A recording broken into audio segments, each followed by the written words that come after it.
My stepsister framed me with drugs, now her husband's business is crashing and I'm the one who pulled the plug. She ruined my life, got me kicked out, and vanished for 8 years until she found out I was marrying into power. One fake apology later, I uncovered the truth. She wanted access to my fiancé's company. Now, they lost the contract, got sued for defamation, and I walked away for good. You know, looking back, I don't think I ever really had a childhood, not in the way other kids did. My name's Rachel, I'm 26 now, but back then, I was just a little girl trying to survive in a home that barely noticed I existed. My parents split up when I was 2 years old. One day my dad just packed up and vanished. He didn't say goodbye, didn't write, didn't check in. He paid child support like he was supposed to, but that was the extent of his involvement in my life. No birthdays, no phone calls, no, "How are you doing, kid?" It was like I never existed to him after the divorce. I think part of me grew up that day, even if I was just a toddler. My mom, Dana, wasn't exactly cut out for parenting either. She was 48 the last time I saw her, but when I was a kid, she was young, wild, and way more interested in parties than playdates. She didn't abuse me, not physically anyway, but she sure didn't show up emotionally. She wasn't the type of mom to pack your lunch or sit down and help with homework. Most of the time, I was left with nannies or babysitters, strangers who came and went like rotating doorframes. Mom worked as a freelance artist. She actually made decent money painting portraits and custom art pieces, so we were never broke. But her work was flexible, and instead of spending that time with me, she used it to live her life, going out, drinking with friends, dating a different guy every other week. The only reason I had clothes on my back and food in the fridge was because of those child support checks my dad mailed in. I'm not even sure she would have kept me around without them. As I got older, I started to realize something painful. My mom didn't really want to be a mom. Not to me anyway. I wasn't a planned child or a blessing, just an obligation. Someone she had to raise until I could take care of myself and disappear. She never said those words out loud, but I could feel them in the way she looked past me, like I was just another chore on her list. I could see it in how quickly her mood would sour if I needed something from her. There was always something more important than me. The only time she ever really seemed to notice me was when a new man came into her life. And there were a lot of them. Our small apartment in Michigan saw a revolving door of boyfriends. Some stayed a night, some a week, some even a few months. They'd bring flowers and compliments, charm my mom with slick smiles, and then disappear like they were never there. She never cared if I saw them or what I thought about it. Usually she'd just say, "Hey, I've got company, don't come out of your room," and that was my cue to vanish into my space for the night. But then when I was 13, something changed. She brought home this guy named Rick, mid-40s, looked like the kind of man who always ordered steak well done and wore cologne too strong for church. But what stood out wasn't Rick himself, it was how my mom acted. Before, she didn't care what I thought of the men she dated. But this time, she sat me down and told me to be on my best behavior. She cleaned the apartment, made dinner. She even asked me to change out of my hoodie and into something nicer. That had never happened before. Rick wasn't alone either, he brought his daughter with him. Her name was Jessica, but she introduced herself as Jess. She was the same age as me, give or take a few months. Pretty, confident, and already dressed like someone twice our age. She gave me a tight-lipped smile that didn't reach her eyes. It wasn't mean, just practiced, polished. Like she'd already figured out how to charm adults but didn't care about other kids. The night went fine. Polite small talk, fake laughs, and awkward silences. I kept quiet and tried to be invisible, just like I was taught. And honestly, I didn't think much of it afterward. I figured Rick would disappear like the rest of them. But he didn't. He started coming over more often. Dinners turned into sleepovers, and before I knew it, he and Jess were basically living with us. I didn't mind, not at first. I stayed out of their way, and they stayed out of mine. It was quiet coexistence, which was all I really wanted. I didn't care about playing sisters or bonding. I just wanted peace. My room was my only sanctuary, the one place in that house where I could breathe. That tiny, messy bedroom full of hand-me-down furniture and posters from the dollar store? That was my kingdom. But of course, that peace wasn't going to last. Because soon enough, my mom sat me down again, and this time, she dropped a bomb. "Now that Rick and Jess are moving in full-time, you'll need to share your room with her." No discussion. No compromise. Just a command. I felt my throat tighten. I said no. I stood my ground for the first time in years, told her it was my room and I wasn't giving it up. We fought loud, messy, and ugly. She threatened to kick me out. I reminded her I was still a minor, that legally she couldn't do that. She was furious but backed down. Instead, she converted the basement into a bedroom for Jess. And that was the moment everything shifted. Because from that point on, Jess decided she hated me. At first, when Rick and Jess started spending more time at our place, I figured I could just keep to myself and everything would be fine. Rick, who everyone now called Matt because that's what he went by, seemed decent enough on the surface, quiet, polite, always a little too formal, like he was trying to impress someone in a job interview. Jess, though, was something else. That first night she'd smiled and acted civil, but once it became clear this living arrangement was going to be permanent, her whole demeanor shifted. She didn't yell or throw tantrums or start drama outright. Instead, she made it clear in small, calculated ways that she didn't want me around. It all really started the day my mom told me Jess would be moving into my room. I had lived in that room my entire life. It was the only space in the whole house that felt like mine, the only place where I could shut the door and pretend for a moment that everything outside of it didn't exist. So when my mom dropped the news, I refused. Not out of spite. Not because I hated Jess. But because that room was my last shred of comfort and I wasn't ready to give it up to someone I barely knew. We fought, my mom and I mean, and it got heated. She threatened to kick me out, but I wasn't stupid. I knew the law, even at 14. She couldn't toss me out just like that, and I told her as much.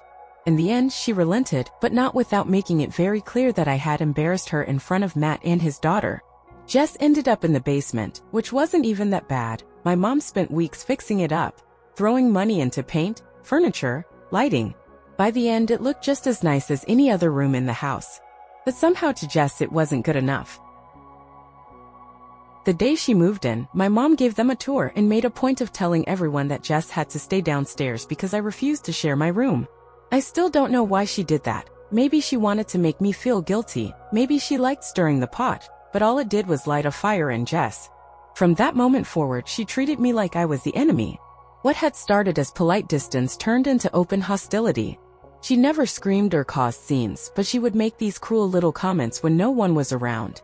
She'd talk about my weight, snicker at my clothes, or mutter something nasty under her breath when I walked past. At school, it got worse. Jess had a whole squad of girls who hung on her every word, and it didn't take long for them to start joining in. Before, they just ignored me, which I honestly preferred. But now they laughed at me in the hallways, whispered behind my back in class, made sure I knew I didn't belong. And Jess led it all with a perfect little smile, like she wasn't doing anything wrong. At home, she'd pretend to be sweet in front of our parents, but the second they turned their backs, it was war. I never told my mom or Matt. What was the point? They didn't care. Even if they believed me, they'd just tell me to get over it, or worse, blame me for not trying hard enough to be a real sister. So I kept my mouth shut, buried the anger, and tried to survive each day without letting her get to me.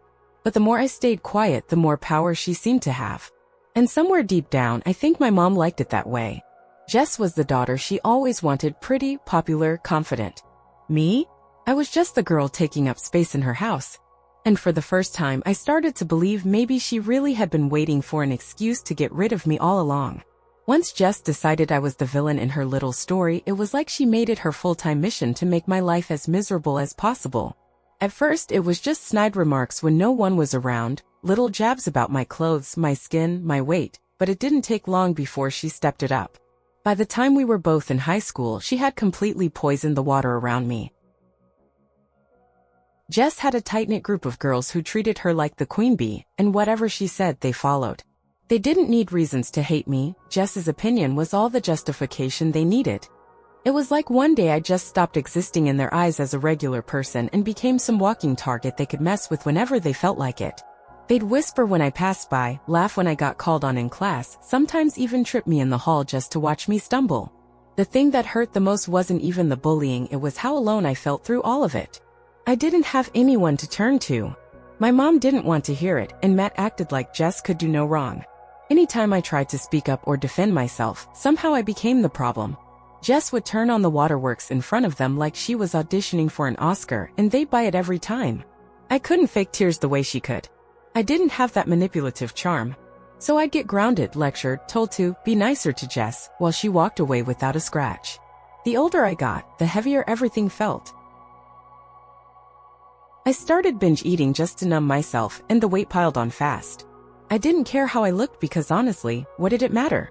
No one saw me anyway, not the real me. Just the version Jess painted for everyone else. My grades slipped too. I tried to keep up, but it was hard to focus when every day felt like a war zone. School sucked. Home sucked. I had nowhere to feel safe. I started waking up with this constant dread in my chest, this gnawing anxiety that never really went away. It didn't matter how quiet I stayed or how much I tried to disappear. She found ways to bring me back into the spotlight, only to humiliate me. I had a few friends who stuck around, bless them, but even they started pulling away. It was like Jess had infected the whole school. If you associated with me, you risked becoming an outcast too. And honestly, I couldn't blame them for backing off. High school is brutal enough without being dragged into someone else's mess. At home, it was just as bleak.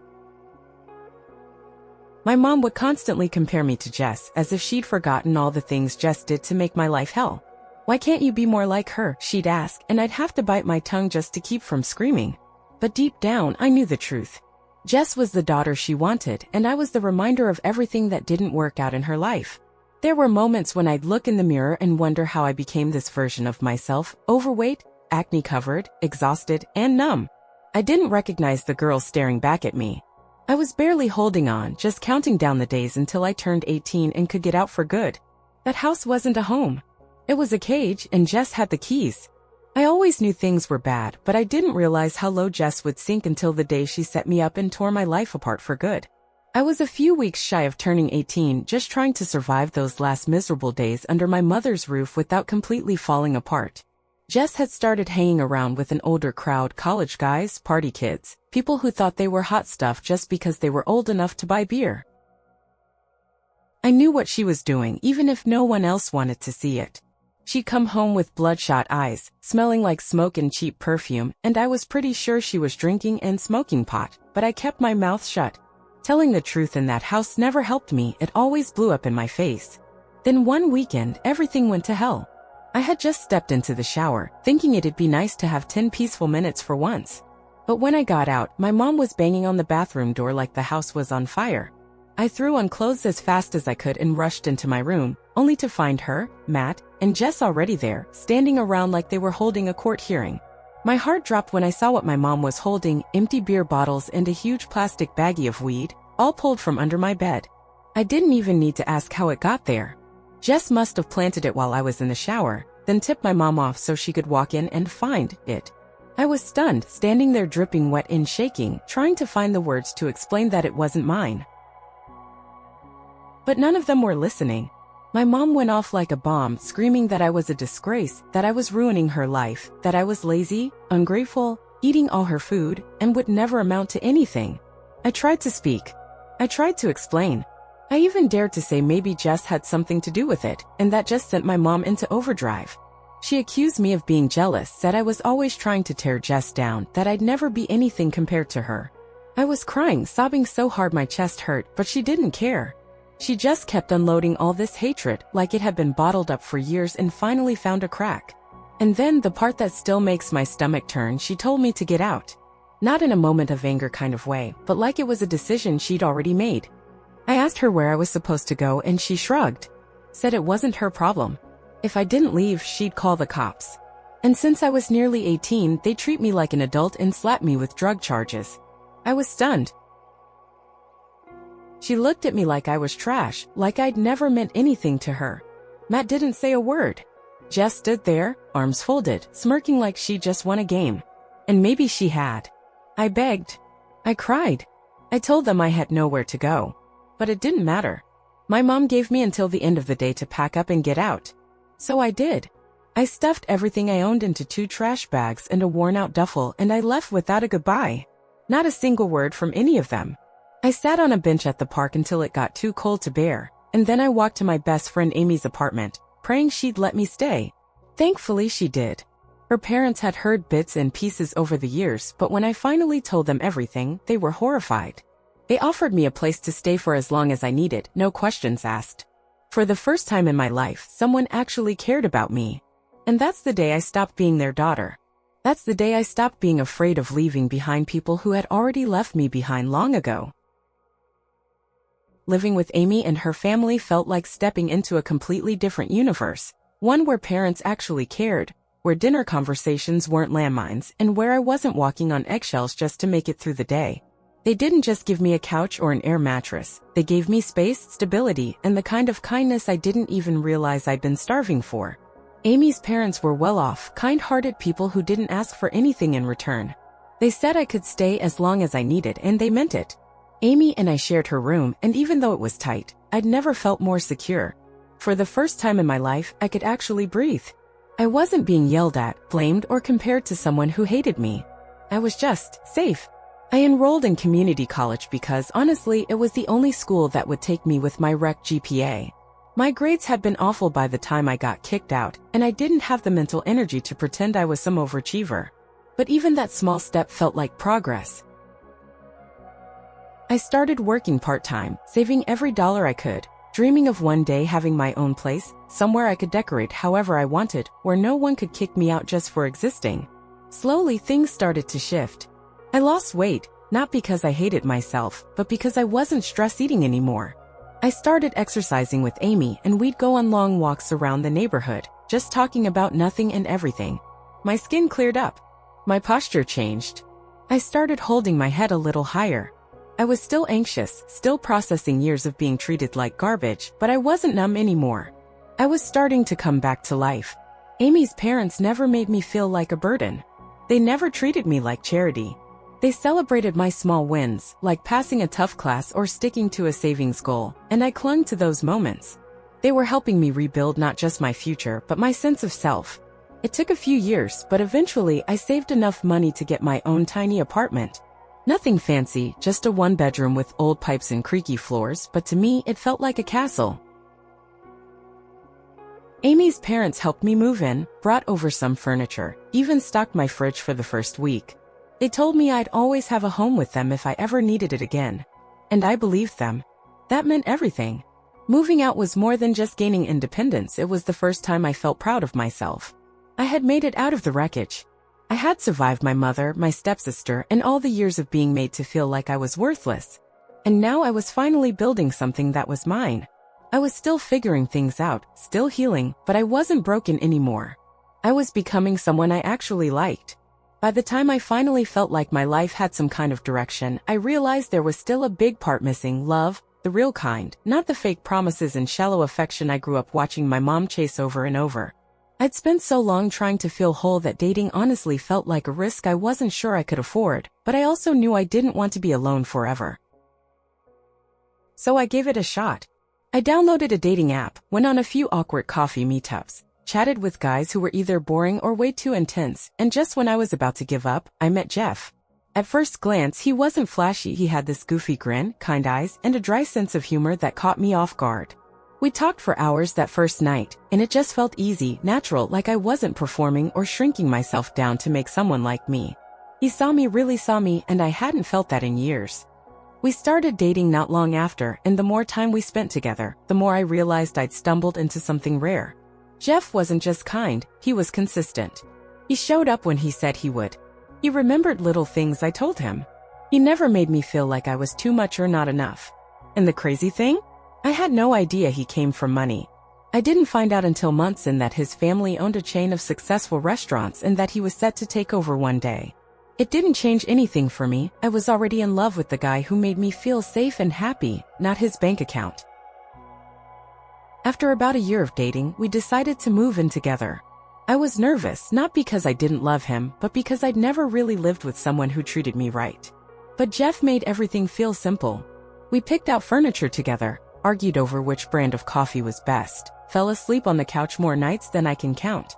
For the first time in my life, I understood what it meant to build something with someone, not just coexist, but grow. He introduced me to his family, and to my surprise, they welcomed me with open arms. His mom hugged me the first time we met. His dad cracked jokes. No backhanded comments. No side glances. Just genuine warmth.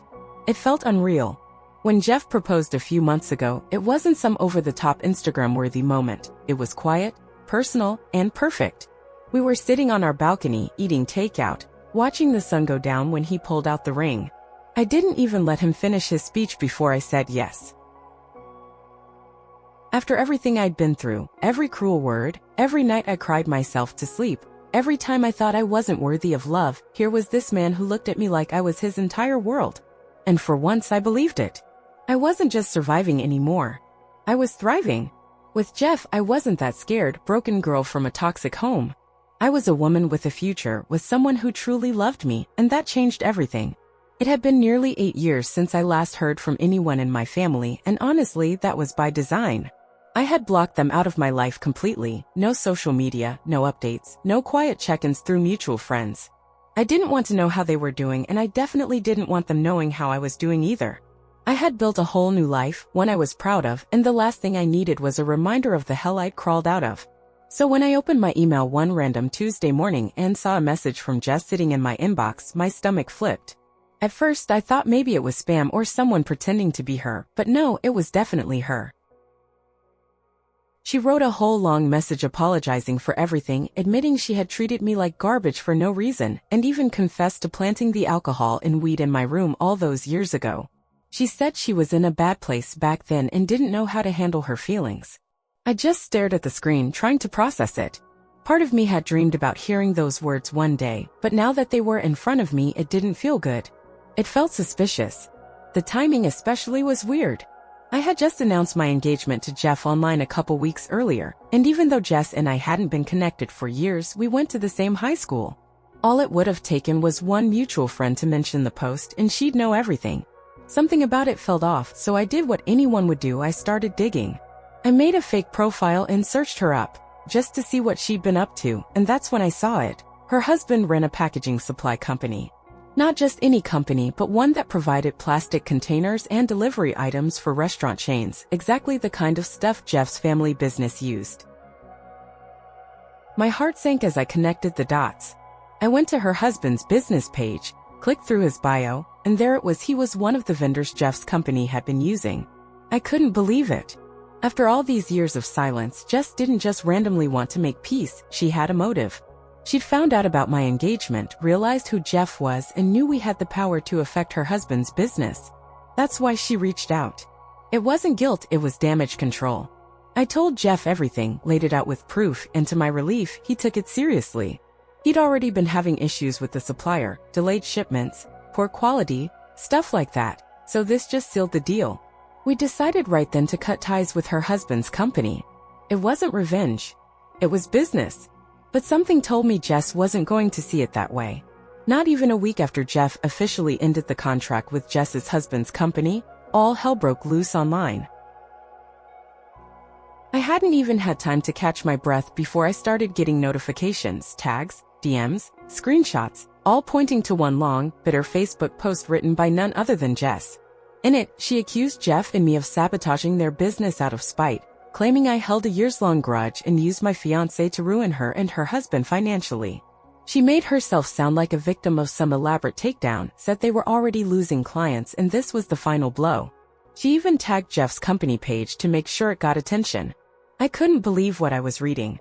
For someone who claimed to be sorry just a few days earlier, she sure snapped back to her old self fast.